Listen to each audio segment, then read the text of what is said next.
they brought us to Passaic County Jail. And that's in New Jersey. Huh, the nightmare starts. You have to walk through a death chamber where you see like the electric chair. That's just like torture, basically. That's like one of the worst places you could ever be, you know. You walk in, the place itself looks dark, you know. You reach certain places, like when I was heading there, I didn't even know places look like that in the States. The setup is horrible. When you walk into the place, I said the smell is disgusting. Oh my God, it smells like stale puke. If any, it's just a constant smell of musty, like the vents hadn't been cleaned in years, and it was just really you know. And I hadn't even gotten to the point of what their meals were like, or the fact that if you needed something hot to drink, you put it in a glove, a disposable glove, and run it under the hot water. If you needed something cold, you put it up on the windowsill. You know, that's the kind of environment. It's an open dorm, as I said, with like 3-tier beds, and you know, and somebody beside you on the floor, and Mr. Meat, and it's just so good, you know. You go into the bathroom, and there's like a big garbage bag right by the bathroom. There's no bathroom door, but there's a big garbage bag right on the partition, and you know, food is being tossed in there, and sanitary napkins are being tossed in there, and you have to walk, like you go on side to get your food, and you have to walk past that scene, the bathroom scene, to get back to your side of the dorm. It was really tacky conditions. Once they are incarcerated, we don't have any control over that. That is up to the jurisdiction where they are to be incarcerated. And if anything happens, or if anything is to happen, you know, as far as welfare matters are concerned, that is communicated to in the case of the United States, that is communicated to the Consul General there. If there aren't any like significant welfare situation, if there aren't any welfare situation that would require some amount of significant intervention by the consulate. For example, a prisoner should fall ill or something, then the authorities would inform the consulate, and they would in turn keep in touch with relatives here. So I don't think there's a case where the consulate is going to be going to the lockup every time to find out how this person. I think they have a lot more to do than just that. At Passaic,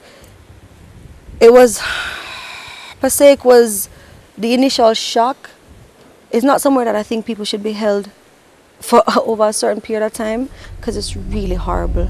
But I think the initial experience of it was exactly what people need who hustle drugs.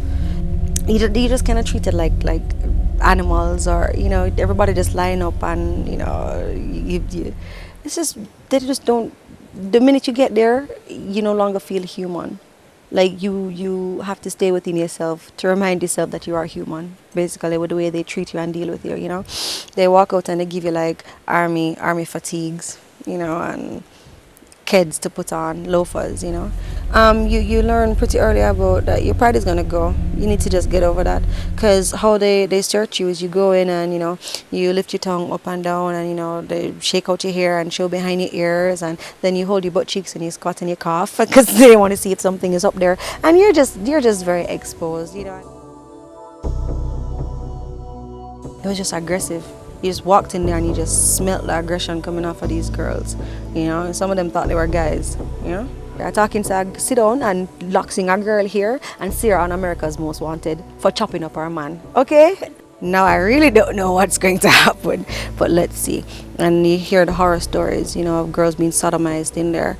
And you might think, how can a lady sodomize a lady? They find ways and means. It's crazy. In the middle of the night, I got pulled out of that unit. Same friend that I had made, now I'm now calling her a friend because this was a saving grace. Because she was in the system before, she actually spoke to the warden and asked them to move me and explain to them what the situation was.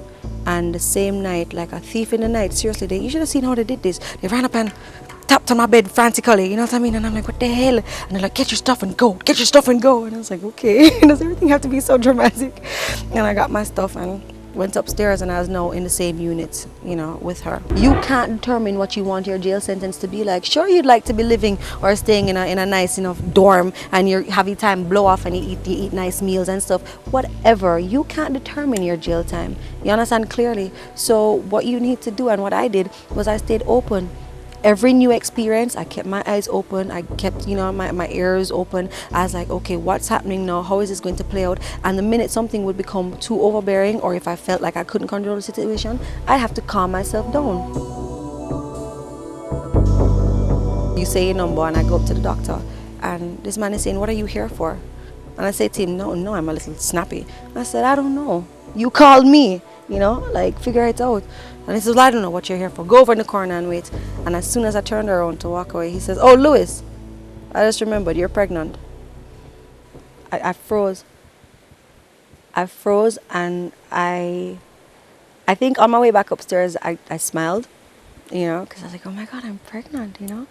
So literally for the first couple of months, my focus was my pregnancy. The very first doctor visit that I had when I was pregnant with my first child, they brought me out in a big orange jumpsuit and I was handcuffed and shackled, you know, at my feet. And I walked into a hospital, you know, and this woman covered her son's face, just covered her face, you know. I mean, I think I can't remember if it was a boy or a girl, but she covered her child's face from me because now I'm looked upon as a prisoner. They don't know what I did. I could have murdered somebody or whatever.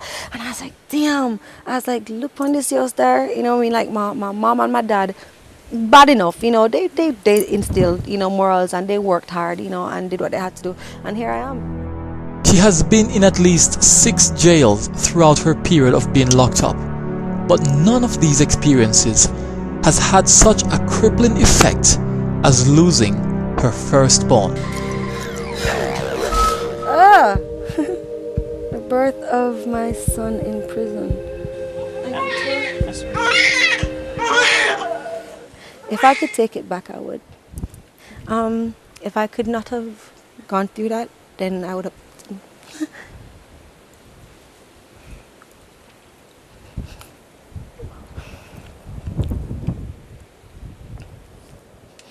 Yeah.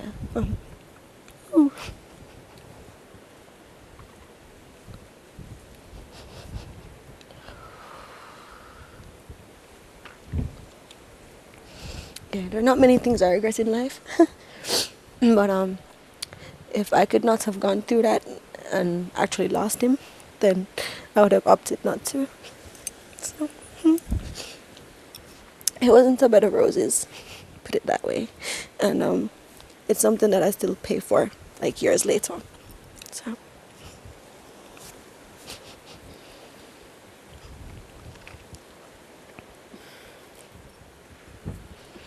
After giving birth, I went numb.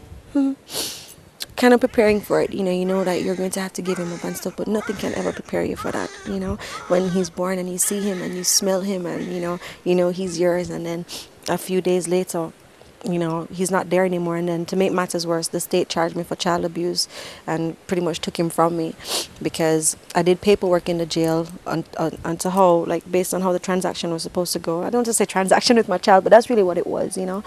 And the counselor that had all my paperwork wasn't present. She was busy on a float of some sort for the jail, and as such, I was out of it. Like, I had him in the Thursday morning, and I was literally out of it for the rest of the time that I was there until the Friday afternoon.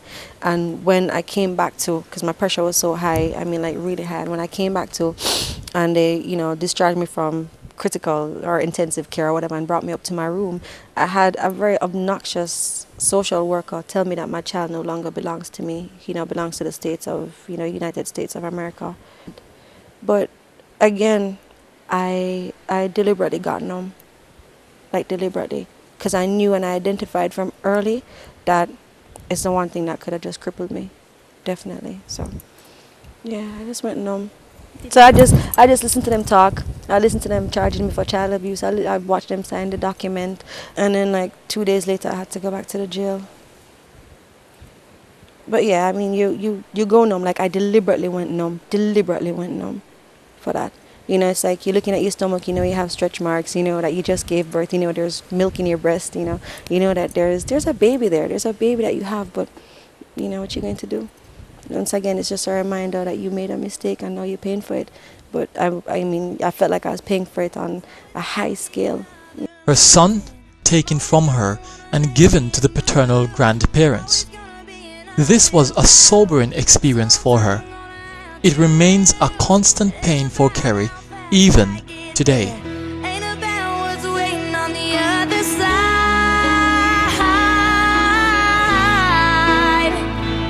It's the climb.